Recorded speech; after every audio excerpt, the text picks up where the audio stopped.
Hola, les habla el doctor Héctor Eusebio de Radio Funglode y su programa Salud Global. Hoy tenemos como invitado al doctor Luis Miguel Escaño, médico ginecobstetra endocrinólogo y profesor de la Universidad Iberoamericana. Buenas noches, doctor. Buenas noches, Tenemos un tema, distinguido profesor y amigo. sí, un tema que le apasiona al doctor Escaño, que es el asunto de la diabetes gestacional. Bueno, el término diabetes la gente lo oye por donde quiera, pero nos gustaría que usted a las pacientes les dijera qué es en realidad la diabetes y sobre todo la diabetes gestacional. Como normalmente, diríamos, la mayoría de las personas conocen, la diabetes no es más cuando nos referimos básicamente a la diabetes mellitus, es un incremento de los niveles del azúcar en sangre. Toda vez que se ha establecido que hay unos niveles que diríamos son los puntos de corte.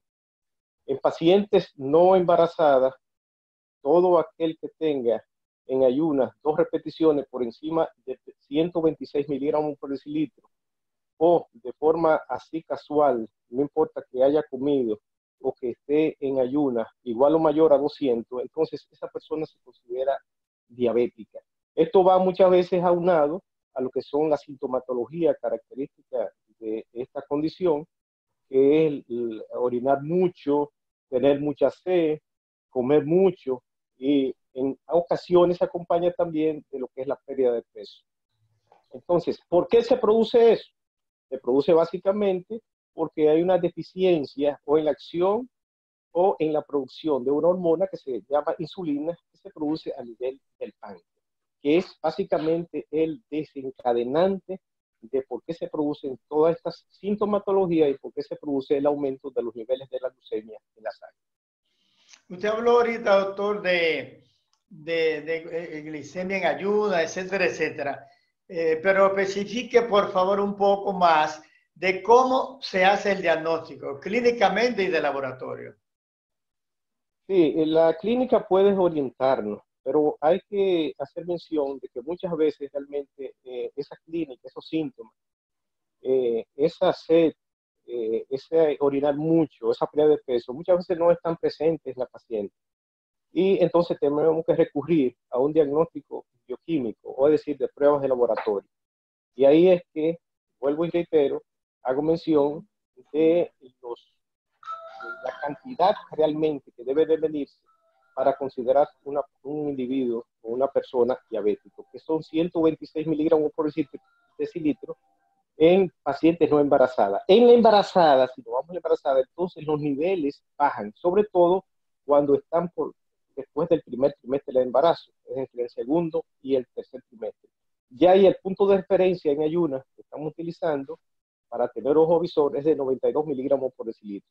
Si toda paciente en el segundo o tercer trimestre que tenga ese valor, entonces debe de ponerle mucha atención porque hay que hacerle entonces pruebas específicas un poquito más comprometedoras para nosotros establecer con claridad cómo es que se están comportando los niveles de azúcar en esa paciente. Nosotros, y a usted le agrego que dirigimos una clínica de la diabética embarazada en el Hospital Universitario Maximiliano de la Altagracia, en el cual a través de varios estudios que hemos hecho, una de las pautas que utilizamos es una prueba de tolerancia oral a la glucosa. Básicamente está soportada por la Organización Mundial de la Salud y la Asociación Latinoamericana de Diabetes, que nos dice que cuando damos una carga de 75 gramos de glucosa y a las 2 horas hacemos la cuantificación, si el valor es igual o superior a 100, usted dice una carga que le dan a tomar, ¿no? efectivamente, una carga de azúcar. Sí. Es algo, una agua azucarada, diríamos, pero que es medible, debe ser medible, cuantificada, y que corresponden a 75 gramos. Entonces, le hacemos una glucemia a las 2 horas y el valor es igual a 140 miligramos por decilitro, igual o superior a ese valor, entonces establecemos que la paciente tiene una diabetes gestacional en este caso, es decir, que es la diabetes que se desarrolla durante el embarazo.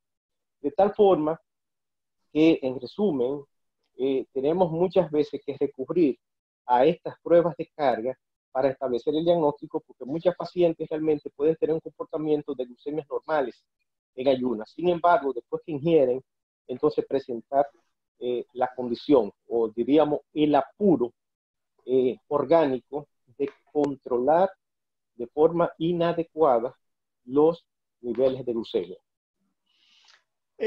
Doctor, las pacientes que no son diabéticas, que no tienen, nunca han tenido problemas de azúcar, como le llaman en el argot popular, durante el embarazo pueden tener esa complicación y no han ido al médico, por ejemplo. ¿Qué les puede alertar a ella? ¿Qué signo de alarma deben tener las pacientes presentes que le haga sospechar que es diabética o se está convirtiendo en una diabética en el embarazo? Recordemos que esta es una condición, lo que llamamos enfermedades crónicas no transmisibles, que es un trastorno que tiene repercusiones sistémicas a todos los niveles y que tiene una base genética, además de funcional, una base genética. Entonces, todas estas pacientes embarazadas, y en este caso que tengan una carga hereditaria, que su familiar haya padecido o padezca de diabetes, papá, mamá, hermano, ya esa es una condición a tomar en cuenta. De igual forma, la que están en sobrepeso,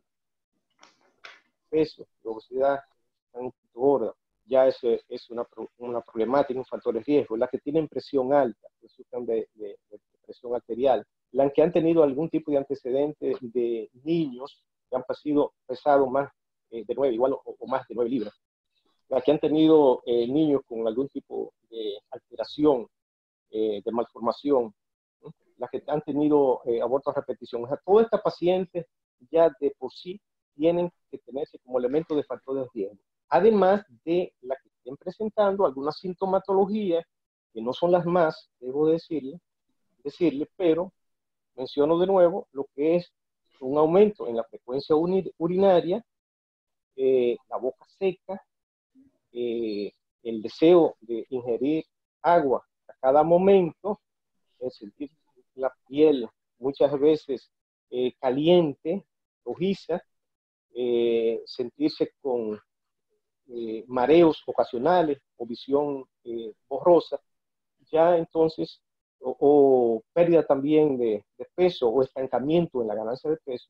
Entonces esos son también signos que nosotros tenemos que estar vigilantes y bien orientar a la paciente para que se dé cuenta cuando se presenten, porque eso es indicativo de que puede ser que el azúcar de su sangre esté alta.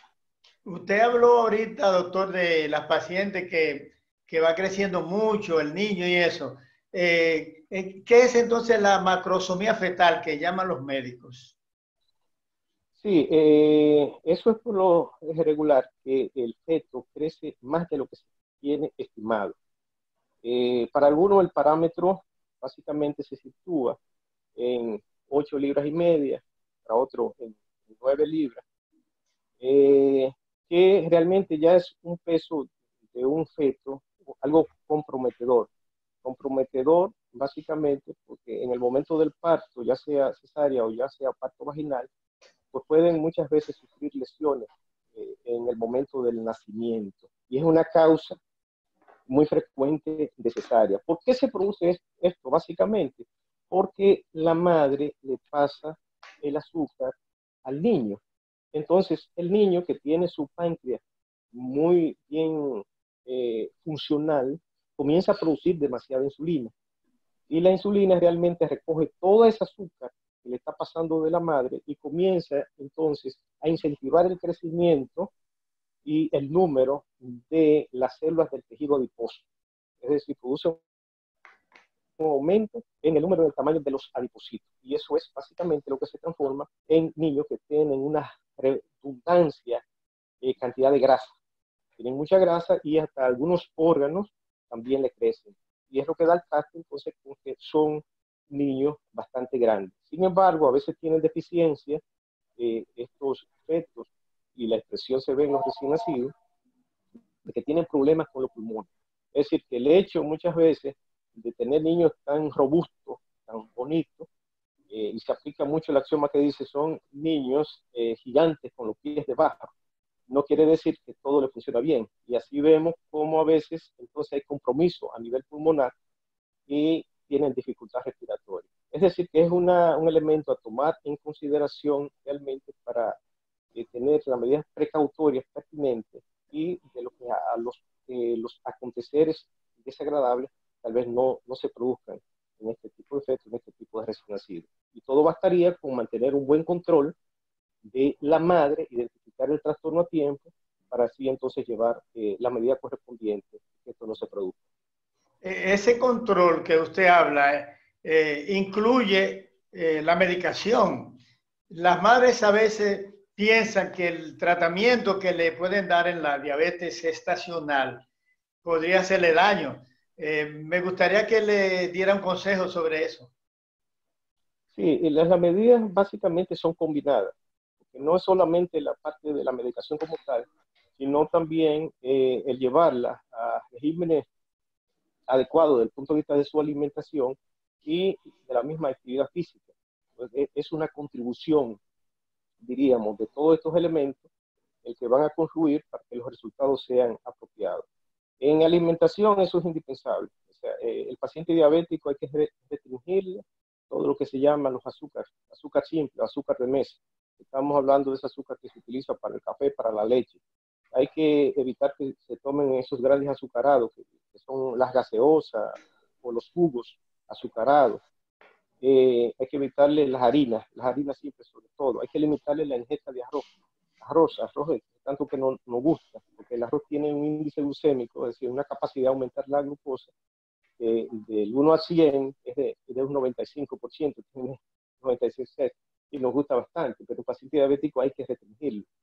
Entonces lo otro son las medidas que tiene que hacer actividad física. Claro, siempre y cuando como una paciente embarazada no exista ningún tipo de contraindicación, por ejemplo, una amenaza de parto prematuro, ya no vamos a poner a la paciente a hacer ejercicio porque la actividad misma no va a desencadenar entonces otro propósito que en ese momento no es adecuado. Pero si no tiene esa condición, entonces la ponemos a caminar por lo menos por 30 a 45 minutos por día o ejercicios aeróbicos con las extremidades superiores. Y el componente entonces de la medicación. La medicación por excelencia ahora mismo es la insulina.